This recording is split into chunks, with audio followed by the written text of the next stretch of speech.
The Tories should urgently pull out the stops to back Susan Hall, the one woman who can defeat Sadiq Khan. When I wrote in April that Sadiq Khan could be ousted because of his persecution of motorists, my suggestion was widely panned as delusional. Didn't I realize that nobody owns a car in our capital city, that London is a Labour-rotten borough and that the Tories are finished? My argument doesn't look so silly today. The mayor's nasty, vindictive Ulez cash grab has triggered a wave of French-style civil disobedience, radicalized an outer suburbia that the snooty inner London elite had long forgotten even existed. Lost Labour a parliamentary seat it could otherwise have won, and exposed the exorbitant cost to our pocketbooks and freedom of the rush to net zero. It turns out that there are, in fact, almost 9 million Londoners, and the vast majority don't live in Islington or Hackney, don't commute by bike and don't work in a left-wing think tank. Some 69% of households in outer London have access to or own a car or van, and even in inner London some 42% do so. It was thus a terrible mistake for Khan, an incompetent mayor obsessed with virtue signalling, to declare all-out war on motorists, via Ulez, low-traffic neighborhoods, LTNs, road narrowing and the excessive expansion of 20 miles per hour zones. While mismanaging London Underground, presiding over a decline in buses, acting as a demagogue over COVID, squandering money on propaganda, jacking up taxes and failing to grip the calamity that is the Met Police. The good news is that there is now a clear alternative to Khan's arrogance. The Tories have selected their mayoral candidate, and despite the party establishment's best efforts at imposing a technocratic Remainer type, ended up choosing Susan Hall, a true blue activist who is committed to scrapping the Ulez extension and is a standard bearer for modern suburban values. She proposes a genuine alternative vision for London, a rupture with the dominant left-wing urbanism, and would be the first mayor that hails from outer, rather than inner, London. She campaigned with no money and no infrastructure, making her own way to endless hustings, unlike her well-funded rivals, and yet triumphed with the grassroots. For a while, in an act of unfathomable stupidity laced with snobbery and ageism, the Central Party appeared ambivalent about her victory, but it has now rode in behind her. Yet Tory HQ's efforts to support her to date have been woefully inadequate. The mayoral election is just 9 months away.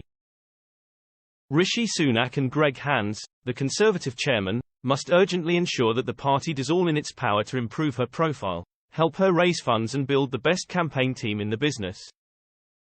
She needs to become the face of the anti-Ulez uprising, for Hall is now the only chance to oust Khan and change the narrative ahead of the general election. It would be a scandal were the Tories not to give this race everything they have just because their candidate backed Boris Johnson and Liz Truss. A working-class Tory who oozes authenticity, Hall worked as a mechanic in her father's garage before opening a hairdressing salon. A former leader of Harrow Council, the Tory multi-ethnic success story, she made her name running the opposition in the London Assembly, infuriating Khan, who doesn't know how to handle her. She doesn't want to be an MP, and this would be her last job in public life, allowing her to show that she is a true localist committed to dedicating her life to serving Londoners. Waging war on crime and lawlessness will be a key plank of Hall's manifesto. She will remind voters that women have been especially let down by Khan's inability to get a grip on criminality. She will emphasize the noxious air quality in the tube, as well as the current mayor's inability to take on the unions. Ulez will retain its potency even 9 months after its expansion. Most of those buying compliant cars are doing so on credit, providing a monthly reminder of the Khan surtax. Small businesses will keep telling customers why they've been forced to hike prices.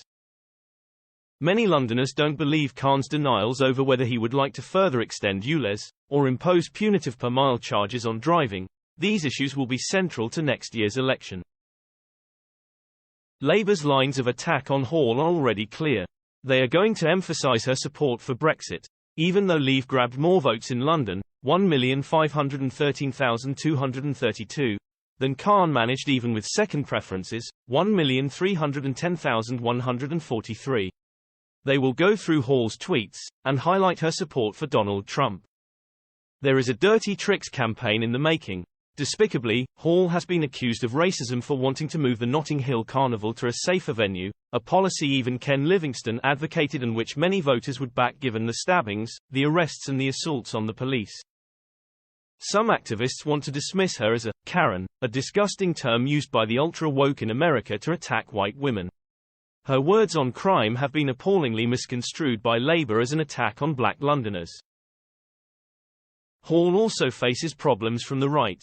The Reform Party is standing against her because she doesn't want to scrap the original Ulez zone, 2, splitting the vote in the one first past the post-election that a united right would have a chance of winning. But Khan's coalition could also be shattered with Jeremy Corbyn to stand as an independent. Hall isn't helped by the Evening Standard's support for Khan, but her central advantage is a Labour mayor who is far less popular than his party. Almost any other mainstream Labour candidate would do better. Turnout was just 42% in 2021, with some outer Londoners not even realising they live in the capital. Getting the vote out will be key. Hall must hugely increase the turnout in outer London, and pick off those inner Londoners who are angry at LTNs and crime. Extreme targeting will be required. All Tory manpower must be allocated to this fight. For Sunak, retaking London would be his greatest legacy, the first step in the Tories' post-2024 renewal, his only major electoral victory. For the rest of Britain, the elections will be seen as a referendum on Ulez-style schemes. A Tory triumph would launch a popular fightback, but a Khan victory would only embolden the zealots.